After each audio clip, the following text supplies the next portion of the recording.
Okay, Star Trek Online has announced the summer event for this year, as well as the new Obelisk Carrier and its stats, and a few other things, so let's dive into it.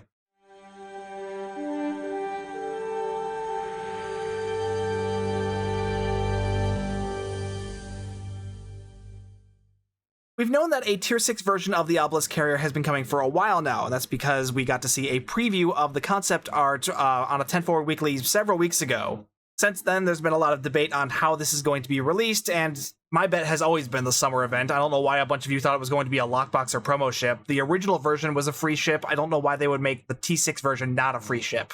Visually, the ship looks really cool. This is a really nice update to the original look of the original Tier 5 Obelisk Carrier. I really do like this. I particularly like this the gold trim on it. It really pops out nicely, and I think that looks cool.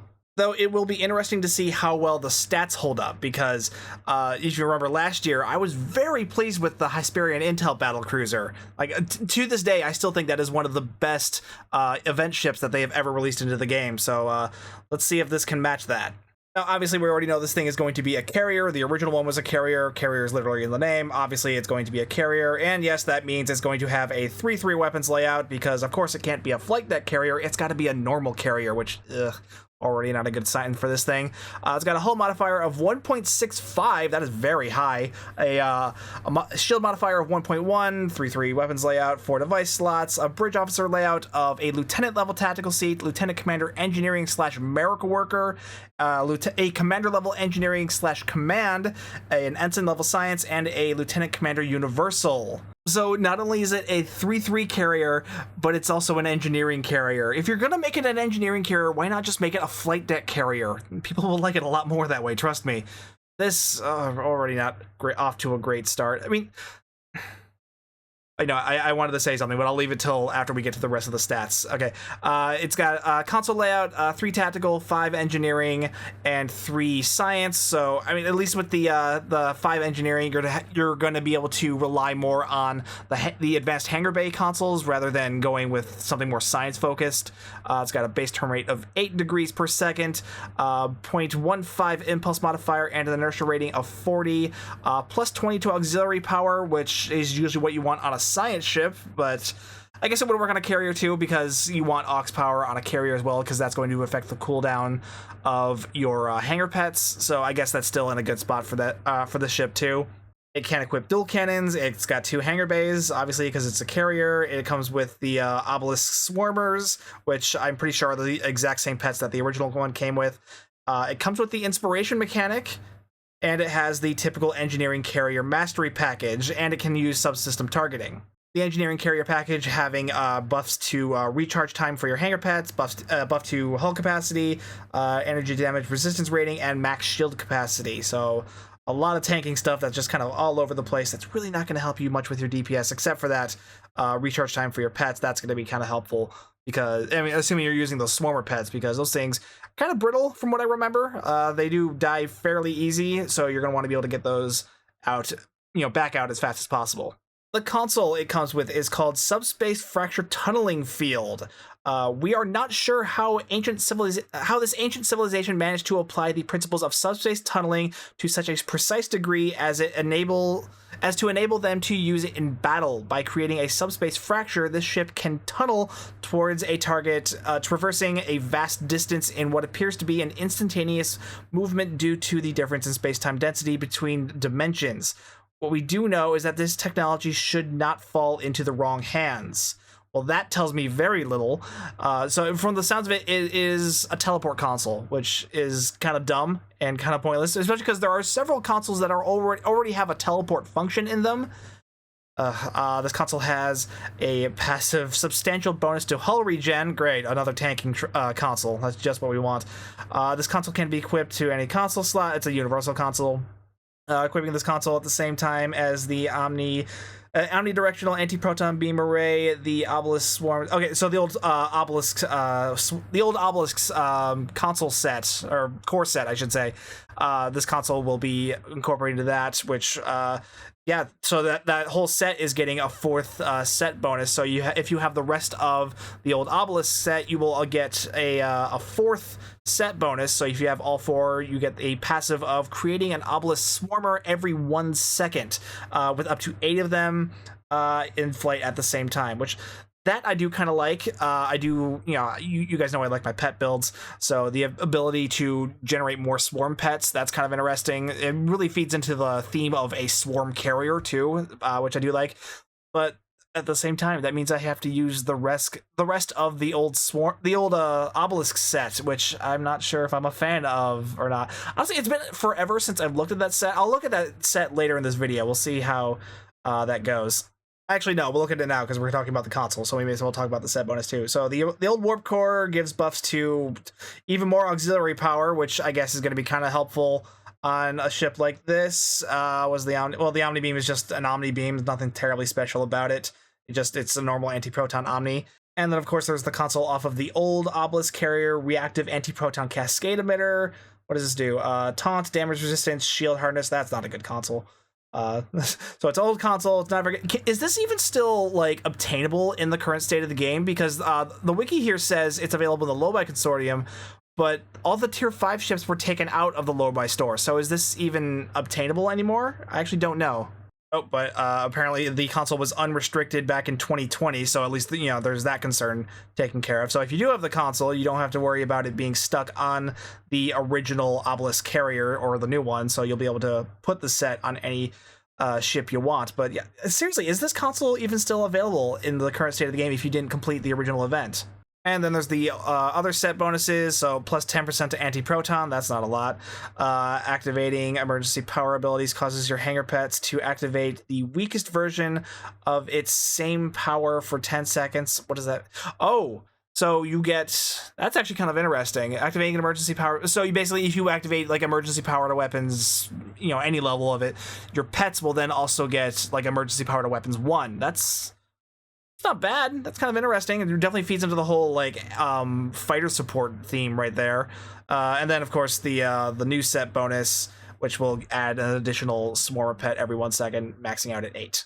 So altogether with like the full set, I mean, you can put together like a decent theme build, but this isn't gonna break the meta in any case whatsoever.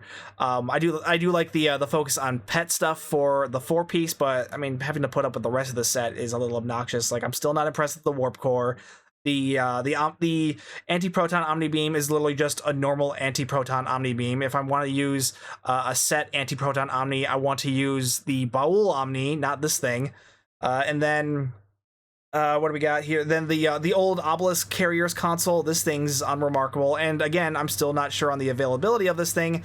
And based off of this thing, based off the description of the new console, it's just a teleport console with some hull regen. Okay, that's a lot to get for just some okay set bonuses that'll help out my hangar pets. The Starship trait is called Reconstructive Conversion Wave. Activating a Hull Heal Bridge Officer ability or any Command Bridge Officer ability causes your ship to emit a 5-kilometer wave of anti-proton damage. For each foe damaged in the wave, you and your pets will be granted temporary heal over time effects that restore a small percentage of your max hull while active. So it's a heal thing. Honestly, that's not impressive at all. Ugh. Okay, I guess it kind of depends on how strong that wave of anti-proton damage is going to be, but I'm not confident that it's going to be a lot. It would be nicer if it added some additional damage to the hangar pets as well. This effect may only be triggered once every few seconds. Okay, that's decent. So at least it doesn't have some like obnoxiously long lockout. So this way it'll be able to trigger off every once in a while. So maybe that'll make up for just the generic heal over time effect. The heal over time effect can affect yourself and up to 12 of your nearest pets, but may be granted to any pet type without restriction. So it can be granted to your hangar pets or any like summon pets, like those extra swarm pets that can be summoned in with the set bonus, or like anything from like a fleet support or any of like the distress calls, any kind of pets. And obviously this effect can only be triggered while in combat. And then there's a rundown on the Obelisk Swarmers that it's going to come with. Yeah, I mean, these aren't new pets at all. These are the same ones that the original ones came with, which aren't bad. I mean, the Elite versions get Beam Overload 3, which, I mean, packs a decent punch, so these could still be some decent pets, but I mean, they're still not going to beat out like the Type 7 shuttles from the Iwani because of the attack pattern beta those things give. So all the debuff that those Type 7s give is still absolutely insane. So again, you can use these for a theme build; it'll still work just fine. But yeah, the Iwani's pets are still way better than these. Okay, I popped in on Twitter because I have ADHD and can't focus on one single thing at a time.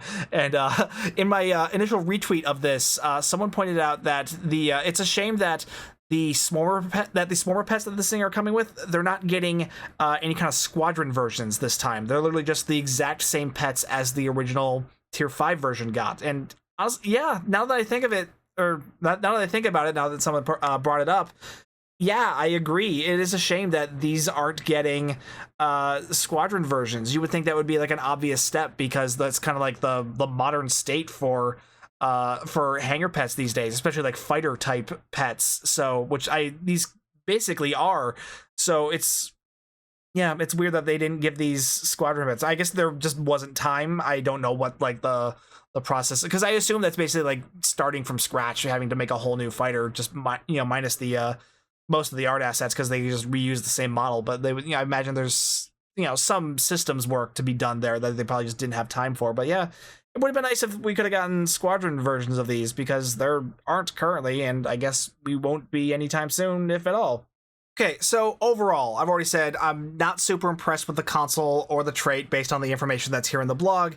The ship itself, though, kind of got its ups and downs. I mean, one, it is really pretty, so that's always an up. But a pretty ship in Star Trek Online, especially an original ship from Star Trek Online, not a surprising thing these days. The art team always really knows how to just throw out bangers every time. It's kind of crazy, honestly.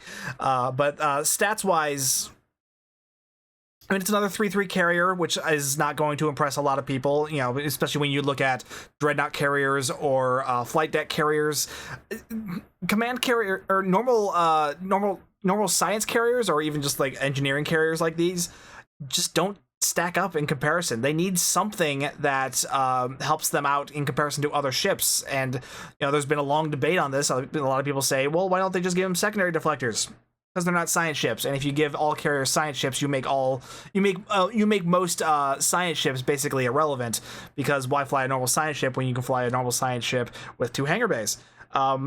For a long time, I've been an advocate for adding an extra buff to the hangar pet damage or survivability, just extra pet damage to carriers, just something to feed more into the whole carrier theme and to make them actually, perform better. That's all these need to do. They just need to be they just need a bit of a buff in that direction, and they can actually stand up into being an actual ship. And buffing the actual pets rather than the ships themselves, I think, would further feed into the whole carrier theme, making them feel like their own type of ship.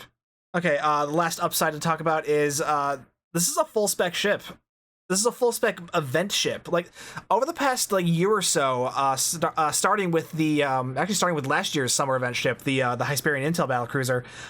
Those have always been, they've gotten the spec mechanic, but they've only gotten a lieutenant commander spec seat. So they were never like full-fledged full spec ships, but they were kind of close enough. But this has the inspiration mechanic, and it has a full commander level engineering seat. So this is basically a C-store ship, but it's free.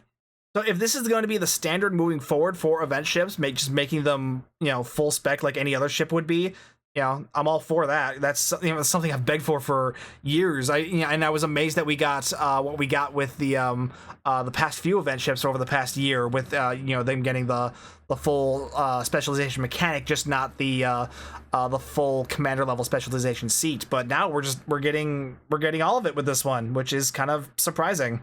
But yeah, those points aside, though, it is still a 3/3 carrier, and it's got a command America worker setup, which is it has its advantages in some cases. Like, it's good for a torpedo build. Not that I would want to put a torpedo build on this thing, because it has a 3/3 layout.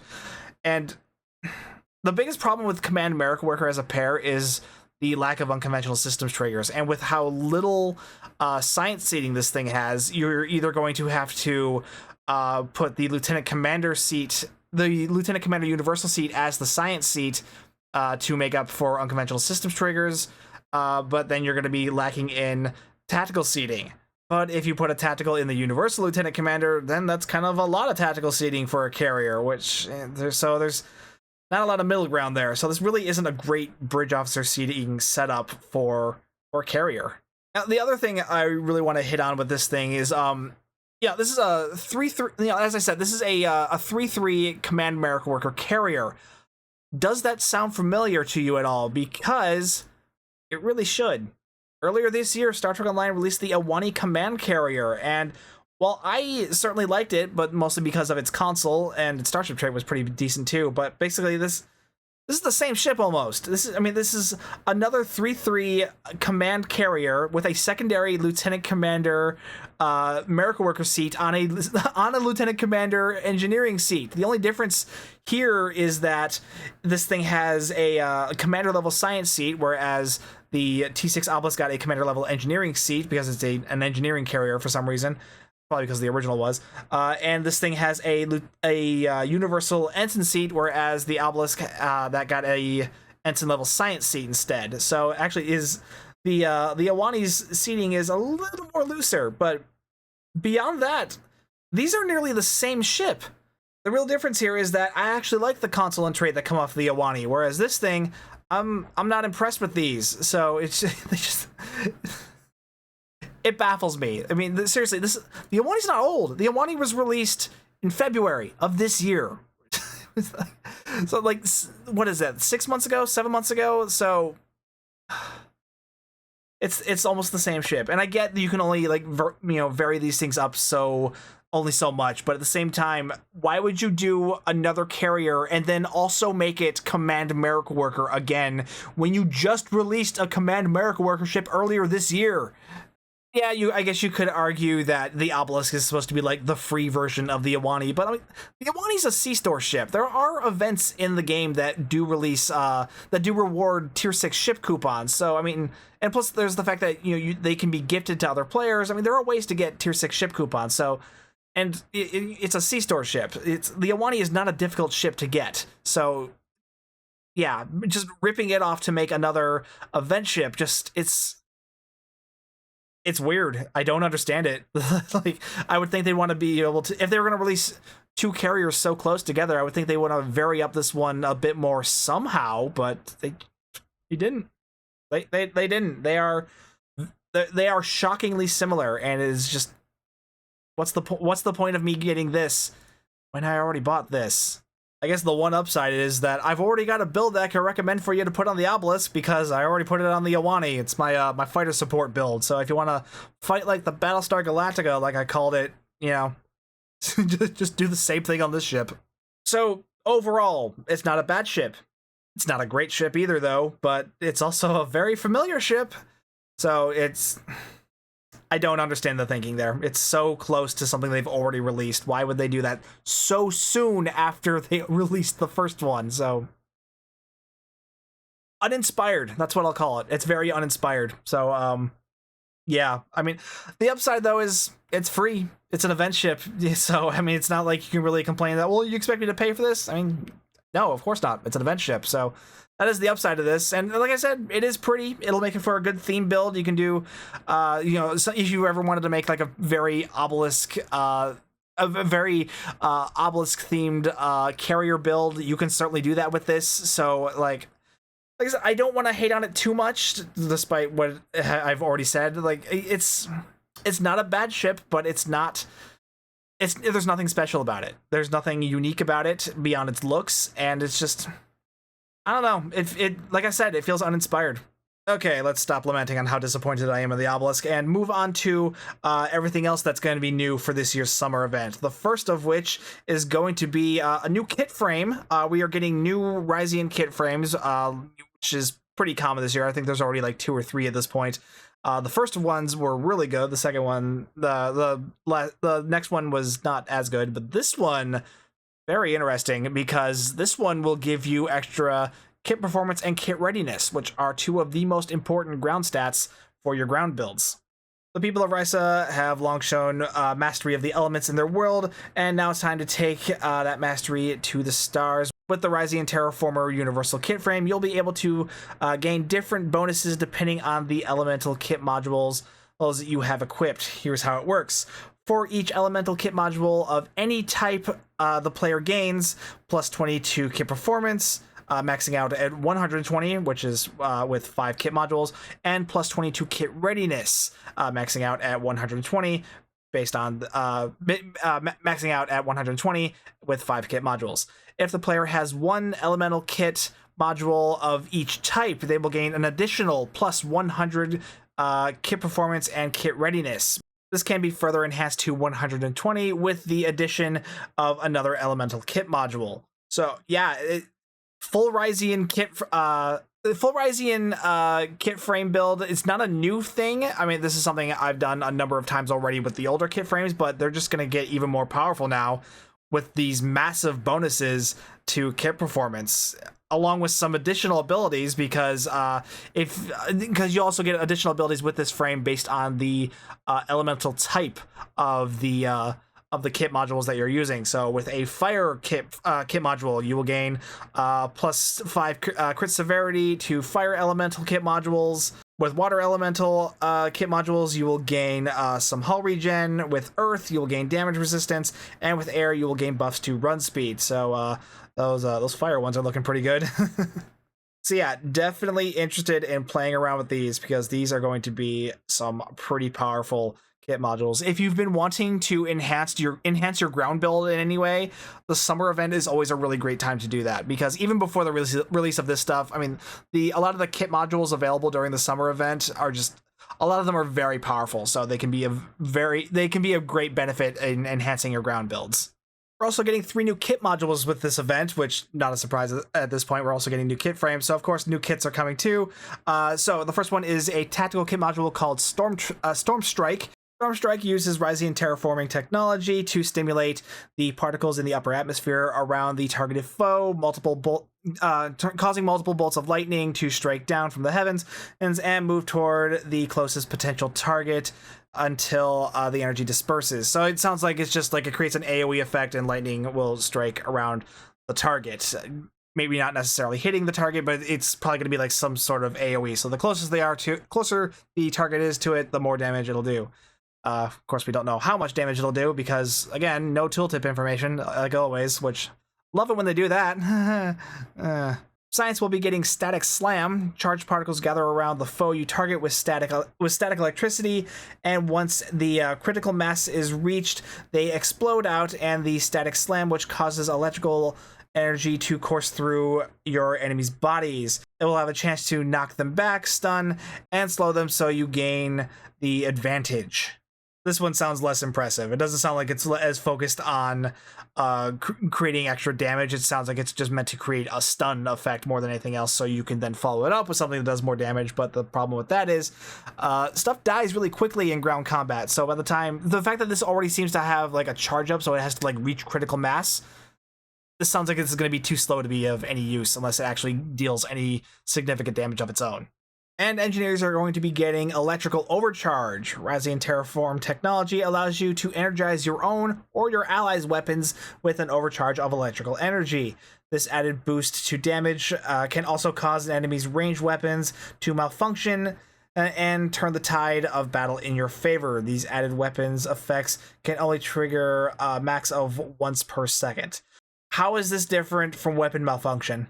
Right, the extra electrical damage that buffs your own weapons. So the fact that it buffs your weapons and not your kit modules and other powers like that is annoying, because the whole thing with ground combat is most of your power comes from your kit modules with most ground builds. You can build a more weapon focused layout, but you're not going to be doing that on an engineering character. If you want to, if anything, you'd want to do that on a tactical character. So why not just switch those two around? Yeah, so the tactical one sounds interesting. I'm not overly thrilled about the sound of these other two, but you know, there are still plenty of other really good Risian kit modules to choose from from past events that you'll still be able to pick up from those. So don't let these three influence you on building a Risian ground build for the sake of these new kit frames, because I'm sure you can put something really solid together. Just not super impressed with these last two. And then for the cosmetic stuff, we're getting baseball uniforms, the floaters, and the power boards that are themed after the London Kings, which, I mean, it's about time. The London Kings were, I mean, they weren't, I wouldn't say they're a huge part of Star Trek lore, but I mean, they were fairly notable, especially in Deep Space Nine, so I'm kind of surprised it's taken them this long to actually do the London Kings, but there they are. Beyond that, it's more of a lot of what's already existing in the game. Frankly, I'm pretty sure I said this last year too, but I'm so sick of the baseball uniforms. I genuinely hope that this is the last one. We're also getting new wetsuits. These are the Kelvin timeline wetsuits that, as seen from Star Trek Into Darkness, which the opening scene from Into Darkness, the Enterprise is underwater. They were wearing these wetsuits. Not much more to say about them beyond that. So yeah, if you want another wetsuit that you can wear on Rise Up, there you go. Now you got one from one of the movies. And last but not least, Rainbow Murph. Yep, this honestly is probably the thing I'm most excited for. Just another Murph, and it's rainbow colored. I love it. It's great. There's also a gif of an emote down here that I don't recognize. I don't know if this is in the game or not, so I don't know if this is going to be somehow claimable during this event or not. So I'm confused with this, but I guess this is a thing that's coming to the game. Maybe, or maybe not. We'll find out. There's nothing about it in the blog, that's for sure. The summer event will be starting on July 2nd and running through August 1st, but that is not the only thing that will be starting on the 2nd, because we're also getting a temporal recruitment event on July 2nd, so if you've been wanting to create a new original series themed character, this is going to be a good time to do it. No word on whether or not they'll be finally adding playable alien characters to the TOS faction, like I have been hoping they would. They did tease the possibility about that back when the Captain Alteration tokens were announced, but yeah, no sign of that in this blog. But yeah, the temporal recruitment event will be running from July 2nd to July 23rd on all platforms. And then this last bit is just for console. On July 23rd, you guys are going to be getting the new Dyson bundle. So if you have been waiting for these ships, there you go. They're coming out with all the rest of this stuff on the 2nd. I almost forgot to film this last part. That's embarrassing. Guys, I'm hosting a giveaway over on the Discord. Member of the channel, Mystic Tree, has graciously donated a pair of Captain Alteration tokens for me to give away for free on the Discord. So if you guys have been wanting the chance to win one of these tokens, so you don't have to spend any money on it, now is your chance. All you have to do to enter is head over to the Discord channel, which will be linked down below in the description, then find the giveaways channel. It will be listed here. I don't have it up yet, but you'll be able to, it'll look something like this. There will be a little party horn icon down below it. Just click that and that will enter you. If you're not sure if you've entered, click the party horn icon again, and it will ask you if you want to leave the giveaway. Just as long as you don't confirm that you've left the giveaway, you'll still be entered, so don't worry about it. But yeah, just click that and you'll be good. Console players, I'm sorry, this is going to be a PC only giveaway, because I don't have any tokens to give away on console, and even then I don't have an actual physical console to log into Star Trek Online on console, so I have no way to do any of that. So yeah, sorry about that, guys. So yeah, that is the new Tier 6 Obelisk Carrier and everything else coming with the summer event and all the other stuff coming out on July 2nd. Yeah, let me know what you guys think of the new ship and everything else down below in the comments. Like I said, I'm not overly thrilled about the ship. Like, honestly, I'm still not sure if I'm being too harsh on it or not, just because, like, it's not a terrible ship. It's not even that bad of a ship, but it's far from a great ship. I'm very conflicted on it, honestly. But yeah, the fact that I'm so conflicted on it means I probably don't like it that much, but I'm still gonna get it because, free ship. You'd be stupid not to get the free ship, because you never know how the meta is going to shift. And honestly, I do like my theme builds, and this I've already got the fighter support build on the Awani. I can easily just transfer that over to this ship, so I can screw around with that and do full Obelisk theme mode if I want to. So yeah, the ship is what it is. Let me know what you guys think down below in the comments. And while you're down there, be sure to like and subscribe and hit that bell for notifications. If you'd like to further support the channel, you can hit that join button to become a member, or you can find the merch store down below, or you can use my what do you call it? My Epic Games creator code over on the Epic Games Store. If you're ever shopping over there, that does help me out, and I really do appreciate it. Either way, though, thank you so much for watching. My name's Stu, and I will see you guys next time.